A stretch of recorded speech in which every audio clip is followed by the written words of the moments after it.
Thank you, Joanna. It's a pleasure to be with you all, and I think Joanna and me have been able to work out a very interesting program, which Joanna perfectly explained to you already.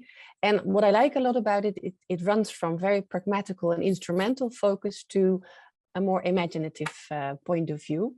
And we wanted to start with a little bit of that sort of opening up the thinking about sustainability. It's the last conference, the fourth one, and I think it's a moment also where we it would be beautiful to mingle up new ideas as well.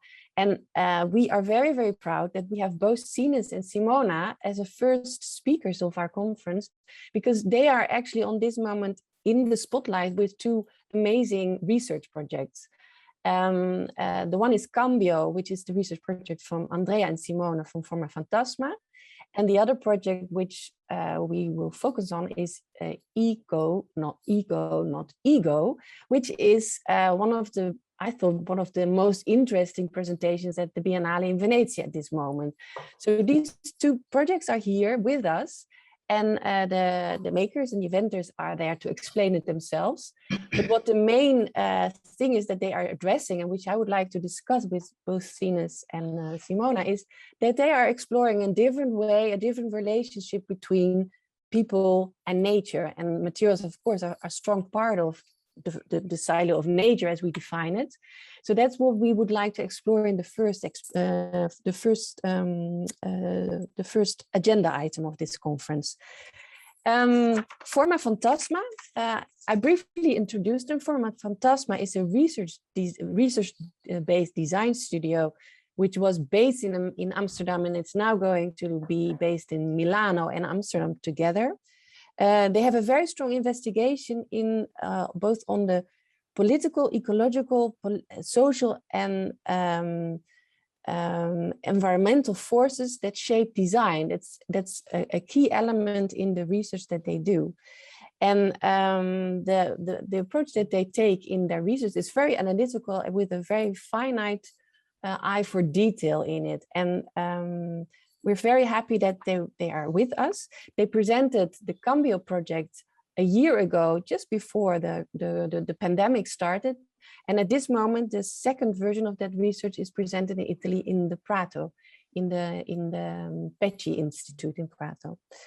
EFFEKT is also a European agency. They are based in Copenhagen, and their founders are Sine Lingen and Tua Forget. Now, Sine is with us. As I said, they presented their project at this moment at the Biennale, and their focus is very much on a practice that combines modern architecture, design, and a visionary urban development that focuses on nature a lot. But let me not explain too much. Let you guys explain it yourselves. Simona, would you like to start kicking off this conversation with just 3 slides explaining a little bit what Cambio is, and if it is possible, just only in 2 sentences. It's just for the audience to understand what Cambio is. Yes, absolutely. Let me share the screen. Here we go. So, well, first of all, I should say that Cambio was a commission from Serpentine Galleries in London, which is a museum, and when we had to decide the subject to deal with the exhibition, we decided to focus on the governance of the timber industry, so to be connected somehow to timber, to wood. And the reason why we focused on this are several, but also the fact that Serpentine is in the middle of the park and not far from where the Great Exhibition of 51 was taking place. We thought it was a good starting point, just to for people who don't know, the Great Exhibition was a display of industrial development of European countries in more or less mid-19th century, and the architecture was a greenhouse that for the first time was not showing any more plants or protecting plants, but was showing more the industrial achievements of European nations, and trees were somehow becoming formal decorations in the space. And so we thought to take those same trees as a metaphor and take them as center stage of the show.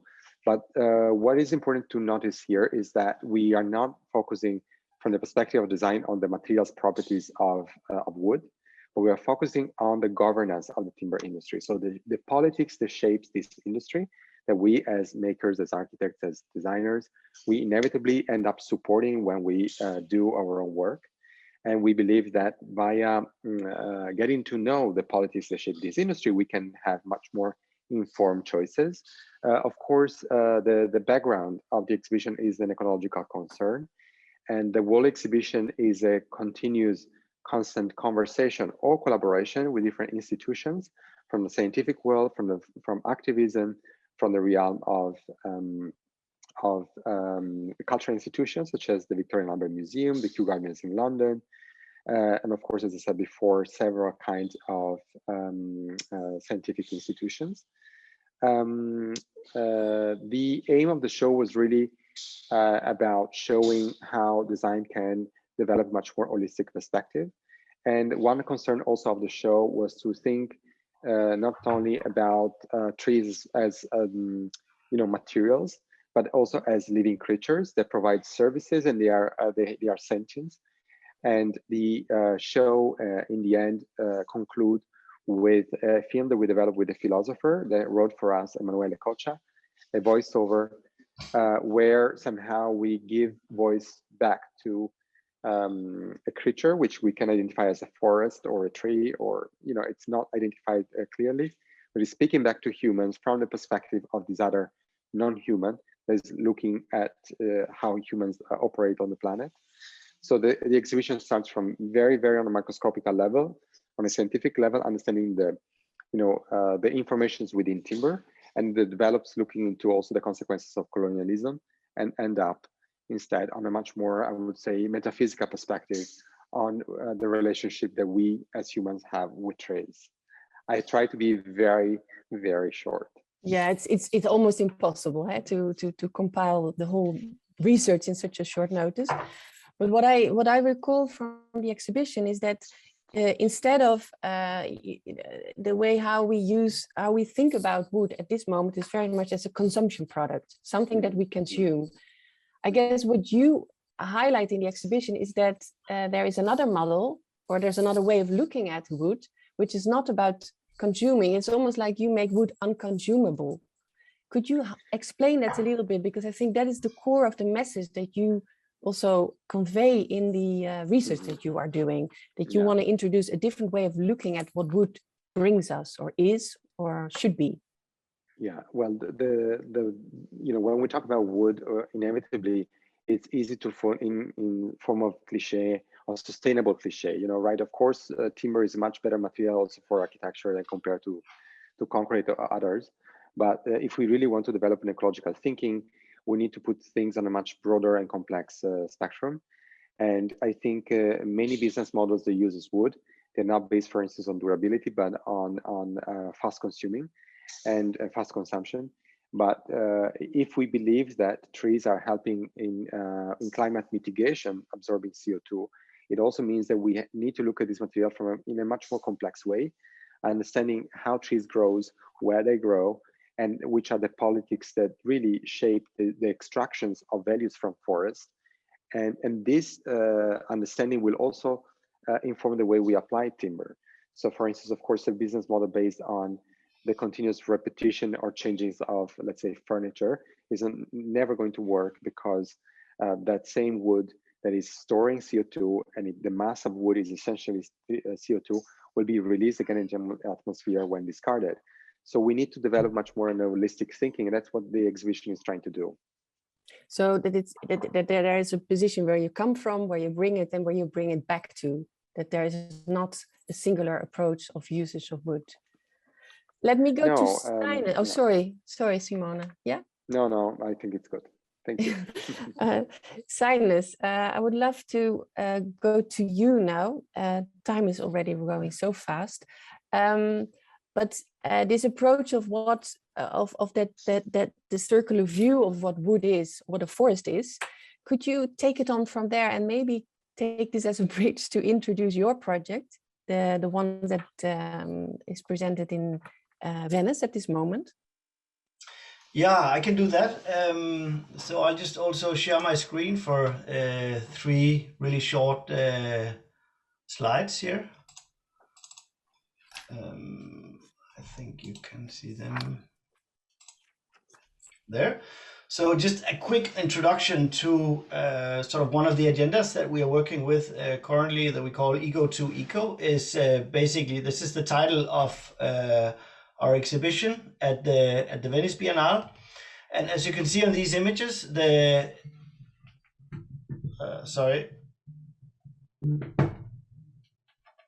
this is consistent of a like 1,400 small living trees that make up a kind of living ecosystem in this exhibition. So the idea of behind this exhibition was basically to address the sort of transition from a human focused egocentric perspective on how we live in this world to a wider ecocentric or planetary perspective on how we live together with the ecosystems around us. And most importantly, I would say this is about kind of the connectedness between humans and nature, like considering humans to be a part of nature rather than a part from nature. So in this specific exhibition, I'm sorry, the slideshow is running here. What we actually did was that the exhibition is the nursery of these 1,400 little trees that will be and grow in Venice in this grow table. And then when they're done growing, they will come back to Denmark and they will be planted out in this urban development project, which is also a reforestation project of farmland in the center of Denmark. And they will grow there to become part of a community forest with 200 homes and a bigger food forest. So what we wanted with this exhibition was show that even like through an exhibition, you can do more good than you do bad. You can actually have an exhibition that becomes part of growing the connection between people and the ecosystems that we're part of. So that's kind of the really short kind of idea behind this living exhibition that we have currently standing in the Venice Biennale. Yeah. So what you mean is that the 1,000 seedlings that are now for a few months in the presentation in Venice, they are going back to Denmark and they will be planted into a new rural area where a forest will be grown. Yeah, they will become the first little inhabitants of this new communal forest, where you will also have 200 homes for people. Yeah, and that you call them the new inhabitants is actually quite illustrative for the way how you approach the architecture assignment, because you are not seeing nature as something that you are fighting against it, or that you're taking, or that you're finding a balance in, but you actually cater for nature in your work. Could you briefly explain us how you describe your ideal situation, the ideal relationship between people, humanity and nature in your office? Yeah, I mean, in short, it's like going from the notion of being apart from nature to being a part of nature. And I think that is like we've been in a couple of 1,000 years working with the idea that humans are something separate from nature. But the fact is that we are little walking ecosystems ourselves. We digest the sugars that are produced from plants through photosynthesis out of sunlight. We breathe the oxygens that are produced by plants. We're full of other microorganisms in order to survive. So, I mean, we are, even on a micro level, completely connected. And, you know, I think architecture and design is in many ways could be said to be the forefront, or the way that we actually shape our relation to the environment around us. So we have a great deal to work with in order to form this reconnection with the nature that's around us and that we're part of. Yeah, Simona, can you relate to what Sinus is saying in the way you were talking about the governance model that you were unfolding in the research that you've been doing? Sinus talks about the position between people, humanity, and nature. Can you relate to that? What he's saying? Absolutely, absolutely. I think what Sinus is pointing out is that we have been culturally positioned as humans ourselves outside of nature, as if something nature is or the earth, not even nature, is something to be dominated, to be drilled, extract, and enslaved. And I think we are developing, hopefully, learning by other cultures, non-Western cultures, also how we can develop a much more complex relationship with the world we live in. And that's the basic, at least in terms of thinking of how we should operate. We, of course, are not yet there. And it's kind of a change in perspective that it's not, how can I say, it's not just about how we apply materials, how we work. It's not really about sustainability, but it's a full shift in the way we live and we conceive our existence on the planet. But it's also why it is so exciting. So, you know, all the works we are doing, they are probably in a few, I hope in a few years, or probably in 20 years or so, it will probably result as quite naive, because many of the ideas we are trying to push forward, they will become the norm. Nowadays, it is a struggle, but if we go in the right direction, this is really, you know, the only way forward in a way. We don't have choices. But I find it an extremely exciting moment to be designers or architects. It's almost as if we're in a new moment of reconstruction. You know, like in Europe, we had like the Second World War as a way of, when it ended, to bust creativity and to bust design and architecture. We are in a new wave where we have to reconstruct our relationship with the world that surrounds us. Yeah, yeah. It's quite positive what you are saying, actually, Simona, because when you look at one of the elements of the exhibition in Annemartine Gallery and in Italy is a video you made, and you addressed it, and I think you can also see it on the internet, Yeah. right? It is findable, yeah. And it's an historical review, but really from the beginning of the all beginnings up till today, and it gives you another perspective. Not always very positive. So your position is quite nice that you turn it around. But I remember when I talked with Sinus that you, when we were preparing this conversation, Sinus said to me that he was really impressed by the movie. Sinus, could you maybe highlight one particular element of the movie of FormaFantasma that struck you so much in explaining, what their relationship is and how that probably links to your own practice? Yeah, but I almost felt like we've been preparing this together, because that movie is so like meaningful in the way that I've been approaching this theme myself. Because what happens is that once you start looking at nature as a kind of companion or something that we are part of, then the kind of understanding of time and the connectedness is very expanding.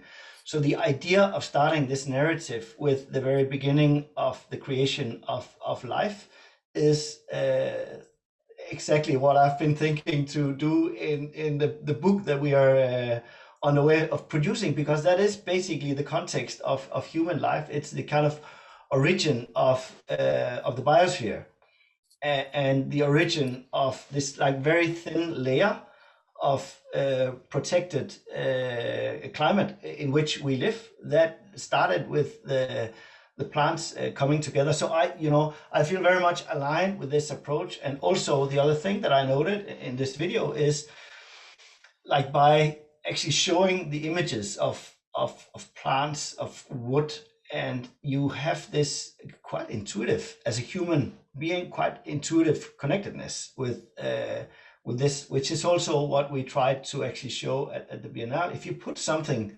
living in front of a human, then there's a kind of intuitive connection. And I think that's kind of rediscovering something that we kind of lost in our process of designing civilization in the last couple of 100 years. And I think it offers an insanely rich perspective of new solutions, new connections and synergies. And I find that's all over the movie as well, even though it is a pretty kind of dystopic narrative until this day, to be honest. Yeah, yeah. So the whole idea to see material as an element in a long line, and not as an instrument that you can use, but an element that's part of your own ecosystem and that you need to take care of. That's something which you embrace completely from the film. Yep, I think like what we learned doing this little exhibition is once you work with little seedlings, little plants, then there's a before and there's a period of which they are part of the exhibition, and then there's an after. And that is the same story with materials, that we need to understand that things come from a certain place and they go and can be reused and be part of a new cycle. And it is, as Simone said, this opens up this kind of complex network of relation, not only in space, but also over time, like where the materials come from and where they go to. And it's nice focus for us designers and architects. If I can add a word, when we did that film that looks into the relationship between plants and humans throughout time, we had in mind the famous Power of 10 movie of the Eames that was moving in space. But when you look at things in space, you don't see the consequences of things. That's why we chose for a different scale, which is time.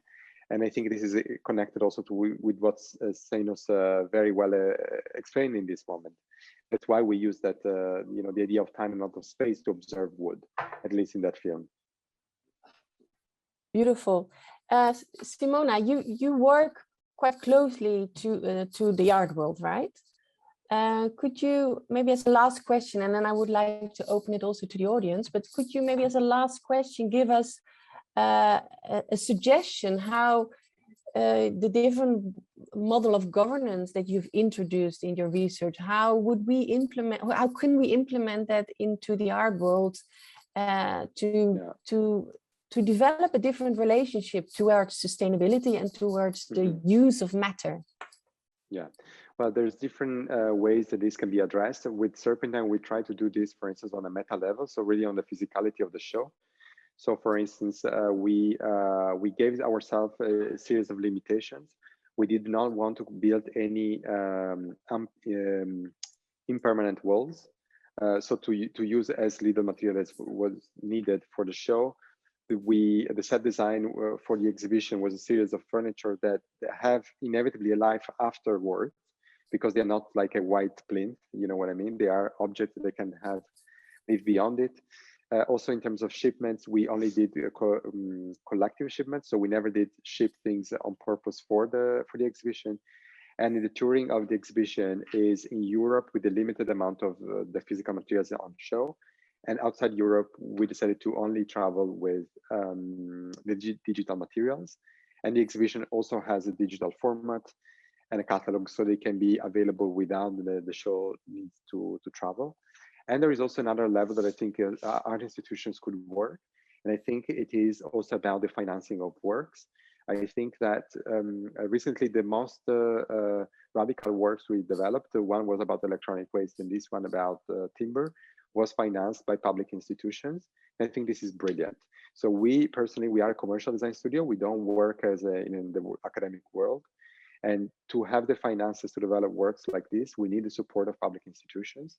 So I think public institutions should wonder about the relevance and the political stance they take when they commission work, because they have the power to commission works that have a relevance beyond the self-expression of the artist or the designer. And I think we are really grateful to the institution that supported our work so far in this way. And how do you? Because I see that there are no questions from the audience yet, so can I take this? Can I continue? How do you? So your commissioner is the Cultural Institute, but how do you reach? Because you talk a lot about the production of wood, the wood industry, so to say, the whole value chain of the material. How do you relate? How do you bring these people into your research? So, for instance, when we do exhibition like this, with our attempt is to show our way of working and thinking as designers, almost as an external R&D to a company. So if somebody is open and minded enough, they can understand that we could apply this thinking to what they do internally. And in this moment, for instance, we are working with Artek, the Finnish furniture company, in looking at how they do their developments, and think this is for us an incredible pairing to have the possibility to at least observe to what they do, because they still produce their furniture in Finland, and so they have a specific biome of reference, which is Finnish forests. And so in this moment, we are doing an investigation in parallel, looking at forestry models in Finland and looking at how Artek is producing things in this moment. They're really interested in ecology and doing a lot of many great in this moment already. And we're learning which way what they do can match even more than the needs of the forest. So to develop real forest-based design, and to not think about the forest only as an asset. Cool. I think I'm almost, 33. And normally I always run over time, but I try to stick to the time. I enjoy this conversation a lot. I wish I could go on forever. What I take out of, I mean, it's hard to summarize it, but what I take out of it is that the time is crucial in both your research, the time of bringing something into a place and taking it away and taking care of it. But also what you expressed both is that there is you come from somewhere, you bring it somewhere, and it continues. And that continuum is definitely something which I think is new in the approach of making exhibitions, designing, making whole areas to live in. So I really want to thank you for sharing your thoughts so quickly with our audience. And the movie that we were talking about, maybe it's good to put on the URL in the chat room later on, because it's free to see, and it's an amazing experience to actually see also the story of wood told by FormaFantasma. Sinus, would you like to give us a last sort of remark, whether I summarized the conversation well or not? Before we end it?